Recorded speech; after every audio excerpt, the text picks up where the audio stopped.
Inna ahadakum yujma'u khalquhu fi batni ummihi arba'ina yauman thumma yakunu fi dzalika alaqatan mithla dzalik thumma yakunu fi dzalika mudghatan mithla dzalik thumma yursalu al malaku fayanfukhu fihi ar-ruh wa yu'maru bi arba'i kalimatin bi katbi rizkihi wa ajalihi wa amalihi wa syakiyun au sa'idun.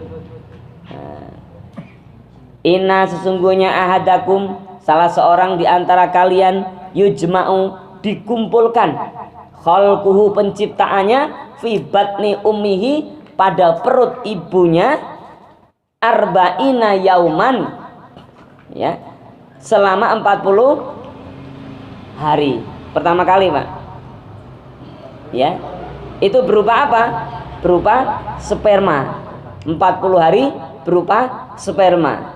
Tsumma yakunu fi dzalika alaqatan. 40 hari berikutnya berupa alaqah. Alaqah itu suatu yang menempel, ya. Di terjemahan disebut segumpal darah, ya. Padahal dari arti bahasa Arabnya adalah suatu yang menempel, ya. Seperti lintah.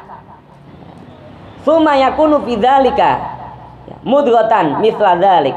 Nah, kemudian begitu juga menjadi segumpal daging selama 40 hari juga.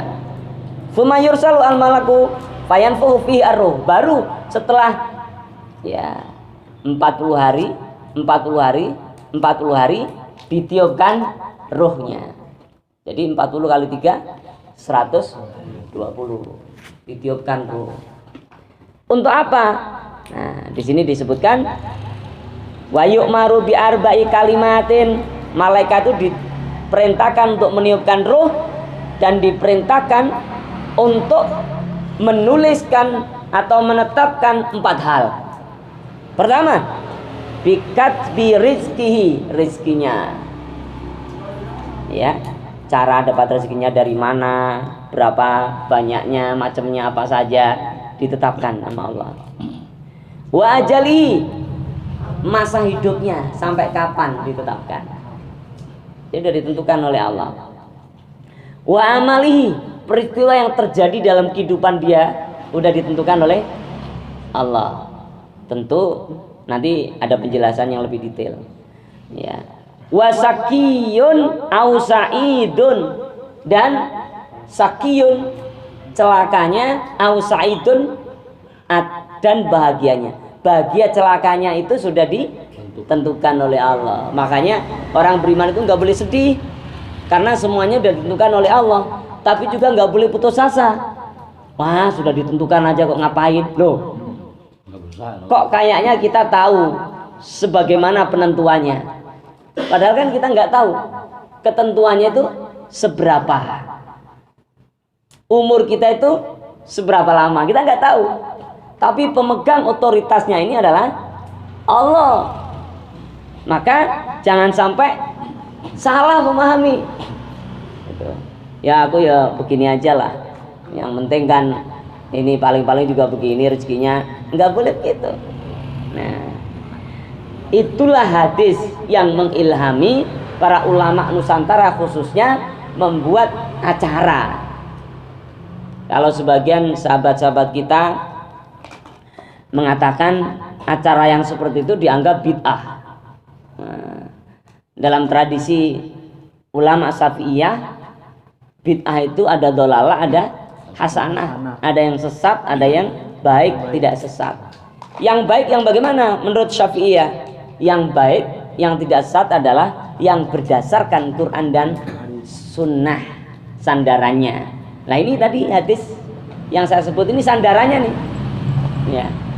Karena habis membaca hadis ini, kemudian para alim ulama membuat tradisi kumpul-kumpul untuk minta dibantu doa, berbagi sedikit rezeki, jadi sedekah, kemudian bersama-sama berdoa.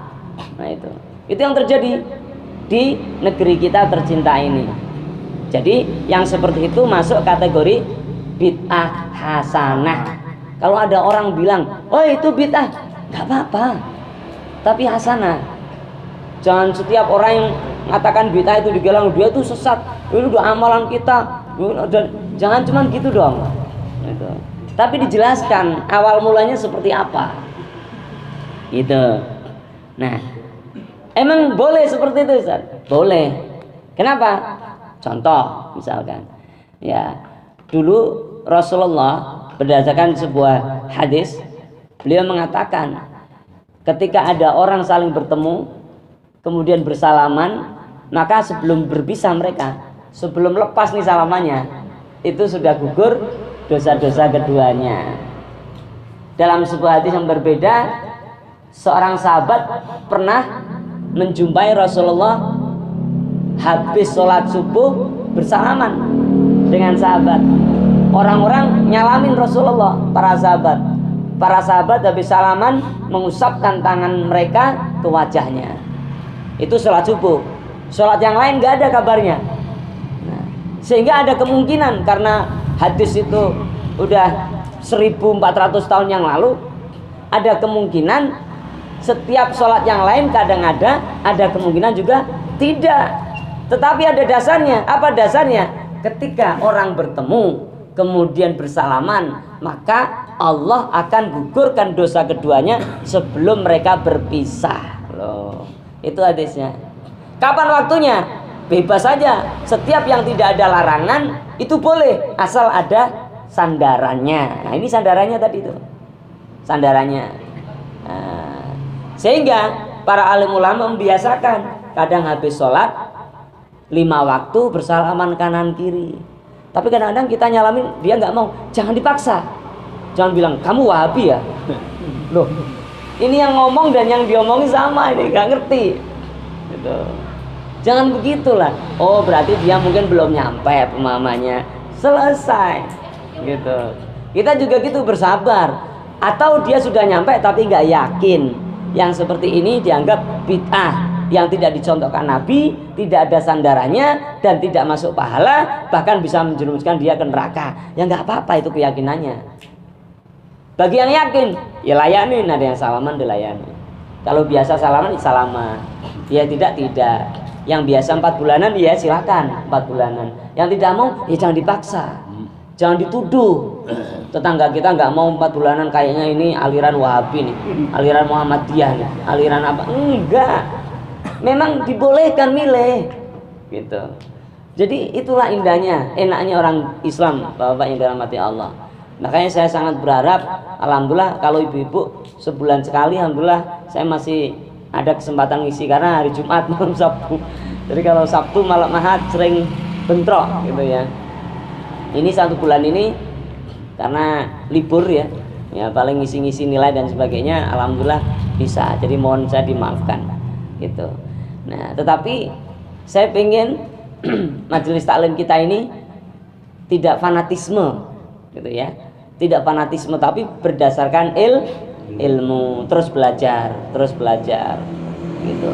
Nah, Bapak yang dirahmati Allah, itulah sebabnya kenapa kita berkumpul. Begitu juga nanti 7 bulanan, begitu juga dengan acara-acara yang lain dan nisfu Sa'ban dan sebagainya. Itu tradisi. Sebagian percaya, monggo. Yang percaya, idealnya harus tahu dasarnya seperti apa, agar tidak mudah terombang-ambing ketika ada orang menuduhnya. Yang nggak percaya perlu juga tahu dasarnya agar tidak terlalu fanatis dan menganggap bahwa amalannya paling benar. Masya Allah.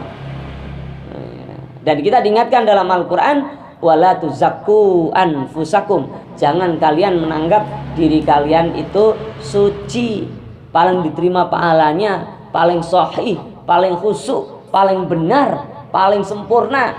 Nggak boleh tuh melanggar aturan Al-Quran.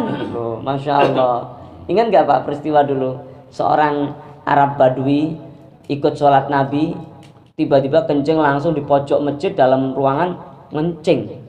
Pernah kan ingat Pak? Ada hadisnya, pernah dengar kan? Gitu. Wah, sahabat udah pada mau datang, digampar maunya, dilarang oleh Nabi. Apa kata Nabi? Dia nggak tahu, cantik itu kan. Dinasihati akhirnya jadi tahu. Alhamdulillah, gitu caranya. Gitu. Jadi jangan semua orang kita anggap nggak harus tahu. Masa sekarang ini zaman internet, masa nggak mau tahu, masa nggak mau cari? Nggak begitu dong. Meskipun ada internet, nggak semua kita buka internet cari data. Adanya main game. Ya, yang repot sudah sepuh, sudah tua main game, ini yang bahaya. Harusnya banyak dengarkan tausiah, banyak dengarkan zikir, malah ikut-ikutan anak muda main game.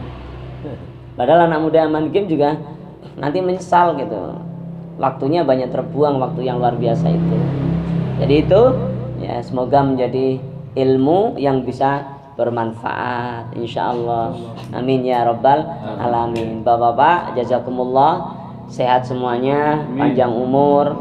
Kita harus kuatkan semangat kita untuk belajar terus.